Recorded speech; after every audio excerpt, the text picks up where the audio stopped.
இன்னைக்கு என்ன ஆனாலும் பரவாயில்லடா கைப்புள்ள இட்டியே விழுந்தாலும் நம்ம மாவு அரைச்சிட்டாண்டா அடுத்த வேலையை நகர்த்துறோம்னு சொல்லிட்டு காலங்கத்தாலே மாவு அரைக்கிறதுக்கு வேலைக்கு போயாச்சு.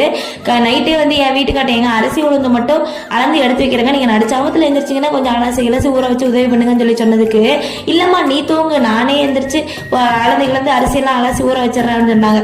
நான் மாடுகள் காலையில எந்திரிச்சு உளுந்து எடுத்து படப்படன்னு கிரைண்டர்ல போடல, பொட்டாலும் கரண்ட் போயிடுச்சு. அடக்கிறகமே அப்படின்னு சொல்லிட்டு நினைச்சிட்டு இருந்தா நல்ல வேலை ஒரு 10 நிமிஷத்துல கரண்ட் வந்துருச்சு. இல்ல வெந்தயம் வேற அவங்க ஊற வைக்கல, உளுந்த போடும் போதே இடையில கொஞ்சமா வெந்தயம் ஊற போட்டு அரைச்சிட்டு அதுக்கப்புறமா நானும் அரைச்சு முடிச்சுட்டேன். திருப்பி அரிசியை போட போகும்போது என்ன அரிசி இப்படிக்காண்டி இருக்குது, ஏங்க அரிசி இவ்வளவுதான் இருக்கு அப்படின்னா இவ்வளவுதான் போட்டேன் அப்படின்றாங்க.